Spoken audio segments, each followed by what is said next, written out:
FS politics টিভিতে আপনাদেরকে স্বাগতম। বিএনপিকে ফাঁসাতে গিয়ে জামাত চরমোনাই তারা নিজেরাই এখন ফেঁসে যাচ্ছে। যেখানে তারা ইসলামিক রাষ্ট্র কায়েম করার কথা, তারা ঐক্যজোট হয়ে বিএনপিকে মাইনাস করার পরিকল্পনা করেছিল, তারাই এখন বারবার দল থেকে মাইনাস হয়ে যাচ্ছে। যেই বিএনপিকে নিয়ে তারা অপবাদ, মিথ্যা এবং প্রচারণা তারা চালিয়েছে এবং কিভাবে এই বিএনপিকে মাইনাস করা যায়। 5 আগস্টের পর থেকে বিএনপির বিরুদ্ধে শত্রু হয়ে দাঁড়িয়েছিল এবং জামাত ইসলাম এবং চরমোনাই তারা একত্রতা প্রকাশ করে, বিশেষ করে পিয়ার পদ্ধতি নির্বাচন নিয়ে মাঠে আন্দোলন করেছে, সংগ্রাম করেছে এবং গণভোট নিয়েও তারা অনেক আন্দোলন করেছে যে নির্বাচনের আগে তারা গণভোট চাই এবং বিএনপি এটা চায় না। বিএনপির বিরুদ্ধে অনেক অপপ্রচার তারা চালিয়েছে।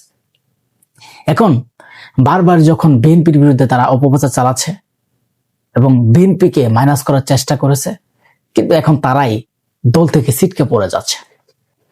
যেই বিএনপি জিয়াউর রহমানের দল, যেই বিএনপি হচ্ছে বেগম খালেদা জিয়ার দল, যেই দলকে শেখ হাসিনাও বারবার মাইনাস করার প্রচেষ্টা চালিয়েছিল এবং এই দলকে চিরতরে শেষ করে দেওয়ার একটা চিন্তা ভাবনা, একটা পরিকল্পনা করেছিল, কিন্তু সেই শেখ হাসিনাও এই পরিকল্পনা করতে পারে নাই।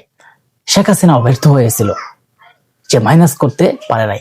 কিন্তু 5 আগস্টের পর নানা ধরনের অপবাদ, অপকর্মর আলোচনা করে এবং কিভাবে এই দলকে হেয় প্রতিপন্ন করা যায়, এরকম প্রচেষ্টা চালিয়ে বিএনপির বিরুদ্ধে উঠে পড়ে লেগেছিল। সকালবেলা ঘুম থেকে উঠেই পীর সাহেব এবং জামাত ইসলামের কিছু নেতাকর্মী, গোলাম পরোয়ার, তারা অনেক ধরনের বক্তব্য দিত যে বিএনপিকে কিভাবে মাইনাস করা যায়, বিএনপি এই দেশের মানুষের রাজনীতি করে না। তাহলে তাদের যে ঐক্য, তারা যে ইসলামিক রাষ্ট্র কায়েম করার কথা ছিল এবং তারা যে ইসলামিক ঐক্যজোট গঠন করেছে, কিন্তু তাদের ভিতরে এখন ভেঙে যাচ্ছে। তাদের এই সংসার এখন আর টিকছে না। তারা নতুনভাবে তারা সংসার করার চিন্তা করেছিল, কিন্তু তাদের এই সংসার নিমিষে শেষ হয়ে যাচ্ছে। জামাত ইসলামের আমির তিনি কয়েকদিন আগে বললেন যে খোদার কসম করে তিনি বলছেন তিনি ক্ষমতায় যাওয়ার রাজনীতি করেন না। তিনি চাচ্ছেন বাংলাদেশের 18 কোটি মানুষের বিজয়। তাহলে ক্ষমতায় যাওয়ার রাজনীতি যদি নাই হয়, জামাত ইসলামের যে আলোচনা, জামাত ইসলামের নায়েবে আমির এবং জামাত ইসলামের আমির সাহেব শফিকুর রহমান, তারা যদি ক্ষমতায় যাওয়ার রাজনীতি না করে, তাহলে কেন চরমোনাই এবং জামাত ইসলামের ভিতরে দ্বন্দ্ব লেগে গেল? এখানে আমরা যেই আলোচনাগুলো শুনেছি বা মিডিয়াতে বিভিন্ন ধরনের আলোচনা আসছে, সেখানে তাদের প্রধানমন্ত্রী নিয়ে এবং তাদের আসন ভাগাভাগি নিয়ে। তাহলে আপনারা তো ক্ষমতার রাজনীতি করেন না, আপনারা তো জনগণের রাজনীতি করতে চান, আপনারা তো ইসলাম রাষ্ট্র কায়েম করতে চান, তাহলে কেনই বা আপনাদের মধ্যে দ্বন্দ্ব বাজবে?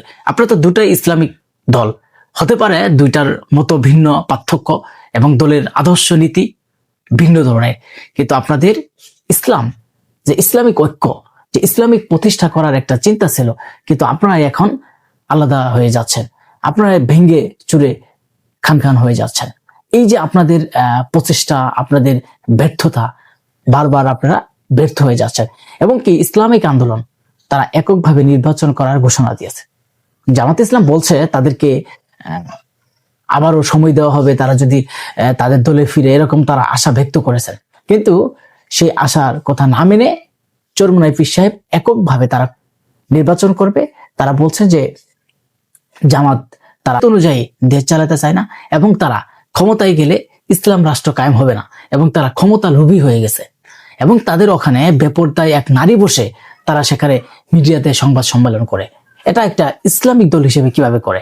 এটা নিশ্চয়ই ক্ষমতা যাওয়ার একটা প্রলোভ। কিন্তু এই ইসলামিক দুইটা দলের ভিতরেও কিন্তু দুইটা ধরনের আদর্শ আছে। আমরা যেটা মনে করি, পূজার সময় আমরা দেখেছি জামাত ইসলামের অনেক নেতাকর্মী ভোট পাওয়ার জন্য পূজাতে গিয়ে পূজা উদ্বোধন করা, পূজা ওজা একই, মানে তাদের ভোট পাওয়ার জন্য ইসলাম ধর্মকে যতটুকু নিচে নেওয়া যায় সব তারা করেছে। এবং কি অনেক নেতাকর্মী বলছে যে মাহফিলে যদি দাঁড়িপাল্লার কথা না হয়, তাহলে নাকি এই মাহফিল করতে দেওয়া হবে না। কোনো ব্যক্তি যদি বিড়ি খায় তারপরে যদি তিনি দাঁড়িপাল্লার ভোট চায় মানুষের কাছে, তারপরে নাকি আল্লাহ তাআলা তাকে জীবনের গুনাহ মাফ করে দিতে পারে। মানে ভোট পাওয়ার জন্য যা তাদের প্রয়োজন তাই তারা করে। যেমন একজন মানুষ বিড়ি খায়, এখন তো তার ভোট তো তার নিতে হবে।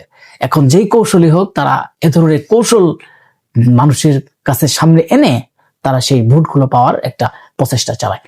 তো আসলেই আপনি যেই ফাঁদ পেতেছেন, যেই ফাঁদে অন্যজনকে ফালানোর চেষ্টা করেছিলেন, আজকে সেই ফাঁদে জামাত ইসলাম পড়ে গেছে। জামাত ইসলাম এখন নিঃস্ব, সাথে তারা ঐক্য করে এবং জোট করে নির্বাচন করেছে। এখন বিএনপি যখন তাদেরকে বাদ দিয়ে অন্যগুলোকে নিয়ে, অন্যান্য যে শরিক দল আছে তাদেরকে নিয়ে একটি দুটি আসন দিয়ে তারা সমঝোতা নির্বাচন করে আগামী মাঠে নামছে, সেখানে জামাত ইসলাম নতুন ভাবে একটা ঐক্য, 11 দলীয় ঐক্য পোষণ করেছে।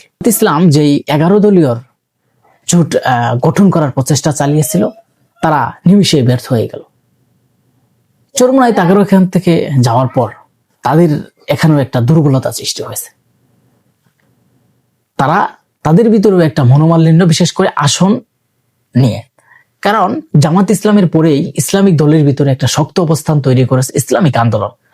এবং জামাত ইসলাম যদি 169টি আসন নির্বাচন করে, জামাত ইসলাম যদি 169টি আসন নির্বাচন করে, তাহলে চরমোনাইকে দেওয়ার দরকার ছিল না হলেও 100 থেকে 120টি আসন। কিন্তু সেখানে চরমোনাইকে যখন 30 থেকে 35টি আসন দেওয়া হয়, তাহলে এখানে বোঝাই যায় যে তারা ক্ষমতা লোভী, যে ক্ষমতার জন্য তারা পাগল হয়ে যাচ্ছে। কিন্তু একটা কথাই আছে যে আপনি যদি পড়ার জন্য ফাঁদ পাতেন, সেই ফাঁদে কিন্তু আপনাদের একদিন পড়তে হবে। যখন 5 আগস্টের পর ঘুমের ভিতরেও যে জামাত ইসলাম এবং চরমোনাই বিএনপির নামে অপবাদ দিয়েছিল যে তারেক রহমান বাংলাদেশে আসতে পারবে না এবং তারেক রহমান এদেশের নাগরিকত্ব পায় নাই এবং তারেক রহমান নির্বাচন করতে পারবে না এবং তারেক রহমান দুর্নীতিপ্রাপ্ত এবং তিনি 2 বারের, তাদের দল ক্ষমতায় থাকার সময় 5 বারের দুর্নীতিতে চ্যাম্পিয়ন, মানে এই ধরনের বক্তব্য মানুষের কাছে দিচ্ছে এবং মানুষের একটা দোহাই দিচ্ছে যে নৌকা এবং ধানের শীষ দুটা একই, এই দুটাকেই আপনারা দেখেছেন, এবার জামাত ইসলামকে দেখেন। তো এই যে ধরনের অপবাদ মানুষকে বিশ্বাস করবে না। মানুষ জানে কে কি করছে না আর কে কি করে নাই। তারেক রহমান বাংলাদেশে আসার পরেই তার যে প্ল্যান, তার যে পরিকল্পনা, সেটা নিয়ে তিনি সামনের দিকে এগিয়ে যাচ্ছেন। কে কি বলছে তার বিরুদ্ধে, কে কি বলবে, সেটা তার কাছে গ্রহণযোগ্যতা না। তার গ্রহণযোগ্যতা আছে বাংলাদেশে 18 কোটি মানুষের কিভাবে সামনের দিকে এগিয়ে নিয়ে যাওয়া যাবে, এই দেশের 18 কোটি মানুষের ভাগ্য কিভাবে পরিবর্তন করা যাবে। তার চিন্তা আগেও যেমন ছিল, এখনো তেমন। তার পরিকল্পনা হচ্ছে 31 দফা বাস্তবায়ন করা, ফ্যামিলি কার্ড, নারীদের ফ্যামিলি কার্ড দেওয়া এবং নারীদের কিভাবে সামনের দিকে এগিয়ে নিয়ে যাওয়া যাবে, তার পরিকল্পনা হচ্ছে এইগুলা। আর জামাত ইসলাম চরমোনাইয়ের পরিকল্পনা হচ্ছে সকালবেলা ঘুম থেকে উঠে বিএনপির বিরুদ্ধে আজকে কি বলা যাবে, বিএনপি আজকে কোথায় চুরি করলো, বিএনপি আজকে কোথায় গেল এবং তারেক রহমান কোথায় গেল এবং তাকে কি কি প্রটোকল দেওয়া হচ্ছে এবং কে কে তার সাথে প্রটোকল দিল, এই যে বিষয় নিয়ে তাদের চিন্তা নাই জনগণের নিয়ে কিছু করা। আপনি একটা কথাই আপনি ক্লিয়ার ভাবে দেখতে পারবেন যে তারা যদি জনগণের জন্য করত, তাহলে তারা তো সবই ইসলামিক দল নিয়ে তারা ঐক্য করছে, তাহলে তাদের ভিতরে এত সমস্যা হবে কেন, তাদের ভিতরে এত ক্ষমতা লোভী কেন? যেখানে জামাত আমির বলেছেন তারা 18 কোটি মানুষের বিজয় চায়, তারা ক্ষমতায় যেতে চায় না। এখন চরমোনাইয়ের সাথে এমন কি হলো যে তারা এখন ভেঙে 2টি দল আলাদা হয়ে গেল? এই যে তাদের ইসলামিক রাষ্ট্র যে কায়েম করার কথা, তারা আগেই ব্যর্থ হয়েছে, আগেই তারা ক্ষমতা লোভী হয়ে গেছে, এটা কিন্তু মানুষ বুঝে গেছে। এখন অনেকেই বলতে পারে যে আসলে তারা ক্ষমতা লোভী কিভাবে হলো। তার প্রধান কারণ হচ্ছে তারা যে ইসলামিক রাষ্ট্র কায়েম করতে চেয়েছিল, এটা কিন্তু সবাই স্বাগত জানিয়েছে এবং বাংলাদেশের মানুষও অনেকেই ভালোবেসে তাদেরকে অনেক ধরনের তাদের সাথে কথা বলছেন যে এবার হয়তো ইসলাম রাষ্ট্র কায়েম হবে। প্রতিটা ইসলামিক যে দলগুলো আছে তারা যে ঐক্য পোষণ করেছে, এতে সহমত পোষণ করেছে, এতে সমগ্র মানুষের ভিতরে একটা আমেজ এসেছে যে হয়তো ইতিহাসের প্রথম ইসলামিক যে দলগুলো আছে সবাই ঐক্য পোষণ করেছে। যে যেটাই মানুক না কেন, একজন পীর মানুক, একজন মুরিদ মানুক, আরেকজন পীরের বিরুদ্ধে, মানে যে যেভাবে থাক না কেন, কিন্তু তারা এককভাবে চলছে যে ইসলামিক রাষ্ট্র কায়েম করবে। কিন্তু তাদের ভিতরে তো সমস্যা। তো আমরা আগেই দেখেছি যে ওয়াজ মাহফিলে গেলে এক মুন্সির বিরুদ্ধে আরেক মুন্সি বদনাম করে। তো আমরা কখনো দেখি নাই যে আমরা বিভিন্ন ইসলামিক যে মাহফিলে, সেই মাহফিলে গেলে আপনারা দেখতে পারবেন যে এক মুন্সি আরেক মুন্সির বিরুদ্ধে তারা মিথ্যা প্রচার এবং অপবাদ দেয়, কেউ কারো দেখতে পারে না। তো হয়তো ইতিহাসের এই প্রথম তারা সবাই একত্র হয়ে একই মঞ্চে থেকেছে। যে চরমোনাই পীর সাহেব জামাতের আমির সাহেবকে বলেছিলেন যে এই জামাতের সাথে যারা লেগে যাবে তারা ধ্বংস হয়ে যাবে, কিন্তু তারাই আবার সেই একত্র পোষণ করেছিল। সেটা কি কারণে? ইসলাম রাষ্ট্র কায়েম করার জন্য। এখন তাদের ভিতরে ক্ষমতা লোভী হয়ে তারা ভেঙে যাচ্ছে এবং সেই ইসলামিক রাষ্ট্র আর কায়েম করা হচ্ছে না। কিন্তু এই যে বিএনপি এই ইসলামিক রাষ্ট্র কায়েম করার পেছনেও এখন বিএনপিকে দায়ী করা হচ্ছে। এখন জামাত ইসলাম কিছু নেতাকর্মী বলছেন যে চরমোনাইয়ের বিরুদ্ধে কেউ একটা ষড়যন্ত্র করছে।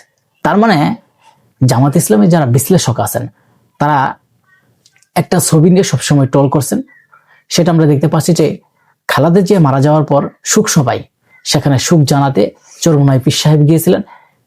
সেখানে বিএনপির নেতা এমি সাহেবের সাথে দেখা এবং মির্জা ফখরুলের সাথে দেখা। সেখানে আতর দিয়ে তাদেরকে সম্পূর্ণ শরীর যখন চরমোনাই পীর সাহেব দিয়ে দিয়েছেন, সেখানে অনেক ধরনের অনেক মানুষ মির্জা ফখরুলের শরীরে যখন আতর দিয়ে দিয়েছেন এবং এমি সাহেবের সাথে যখন সৌজন্য সাক্ষাৎ করছেন, তখন জামাত ইসলামের লোকেরা বলেছে যে সেটা নাকি হচ্ছে যে তাদের সাথে একটা গোপন বৈঠকের একটা আলোচনা, যে গোপন ভাবে তারা কিভাবে ক্ষমতায় যেতে পারে, এবং তাদের সাথে নাকি চরমোনাই পীর সাহেব বিএনপির সাথে হাত মিলাইছে। তো এ ধরনের যে অপবাদ করে যখন জামাত ইসলামের আমির তারেক রহমানের সাথে সাক্ষাৎ করলো, সাক্ষাতের পর সাংবাদিকদের উদ্দেশ্যে তিনি বললেন যে তারেক রহমান যেভাবে আগামী দেশ পরিচালনা করবে তার সাথে আমরা সহযোগিতা করে আগামী দেশ পরিচালনা করব। তখন তো জামাতের আমিরের বিরুদ্ধে কিছু বললো না। তো জামাতের আমির কেন এই ধরনের বক্তব্য দিল? আসলেই পড়ার জন্য ফাঁদ পেতে গেলে সেই ফাঁদ নিজেই পড়তে হয়, সেটা বাস্তবতা।